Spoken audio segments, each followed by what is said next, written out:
Let's talk about the menu of British Airways. Let's talk about the menu. Let's talk about the menu of British Airways First Class International, what they currently have. And I tried several, but unfortunately I couldn't try it all, but I'll work on that.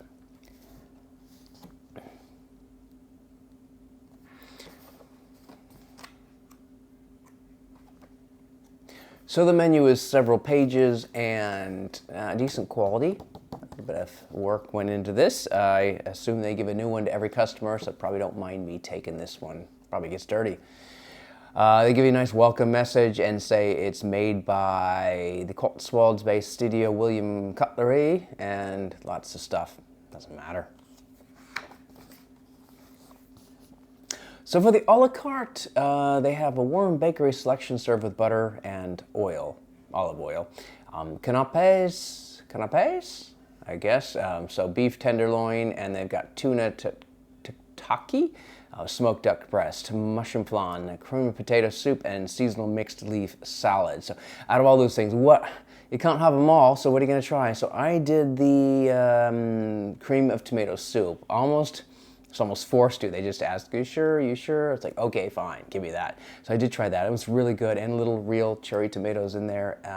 But I asked for just a very small serving of it. I just want to taste it, have the tomatoes, and that was it. I have had the smoked duck breast in the past, and it was very good. So I would say there's no wrong choices here.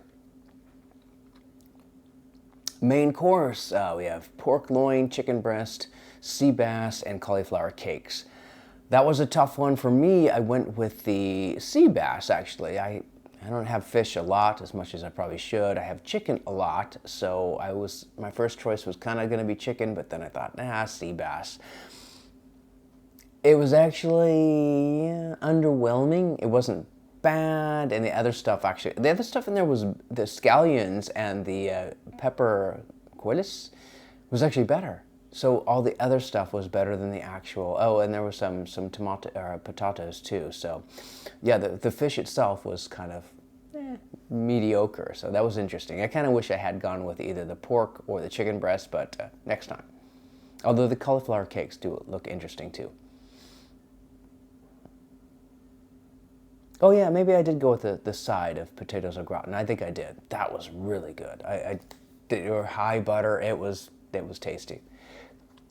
Now there's a whole cheese menu, sharp cheddar cheese, Gouda, buttermilk blue, and Humboldt fog. I thought it said frog the first time I read it. Thought interesting. I tried none of them. I mean, I just didn't have the appetite. But coming back, maybe I'll try and get that in. I mean, I hate to miss out on good stuff. Dessert, salted caramel and chocolate mousse, chocolate and pistachio fondant, vanilla ice cream.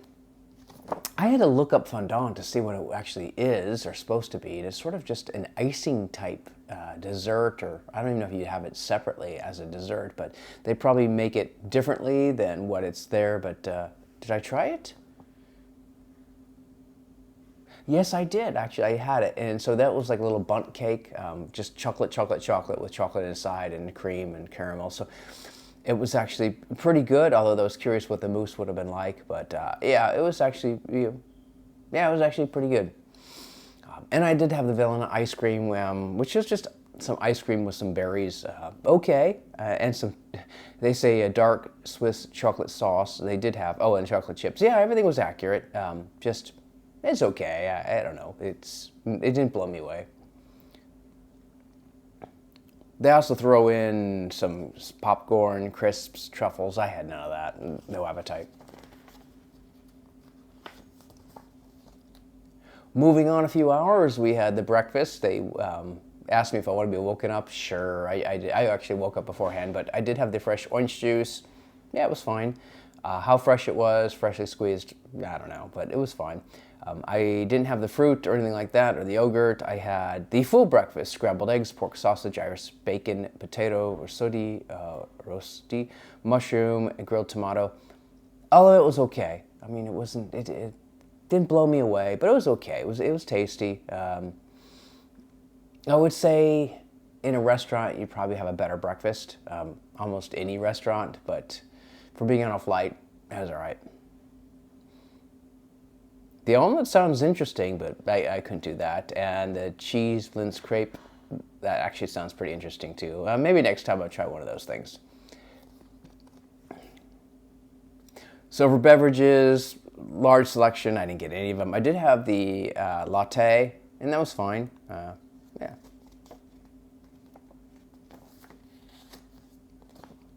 Wines, of course. Of course, I went to town on the wines. I asked for small pours just so I could like taste it without, getting drunk.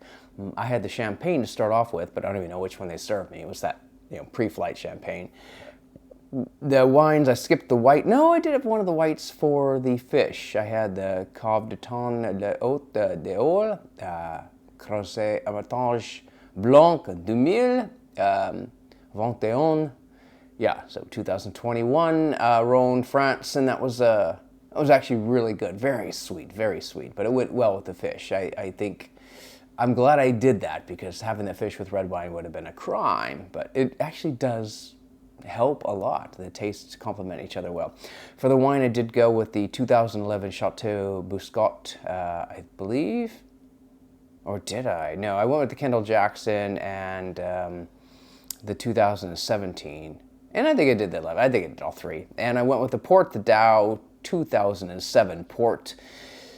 Yeah, that was nice. That was with the dessert, of course, and yeah, that was great. So for the bar, they have a lot of selections here, but you could only drink and eat so much, so I had to pass over everything. If I did go with something, I would have gone with the High Sling, but it wasn't possible. Too many options here, but it's great because you can order anything at any time, really, and they'll bring it to you. But the only limitation is your appetite and maybe your imagination. But there's only so much you can eat and drink on one flight, so I did my best without getting sick.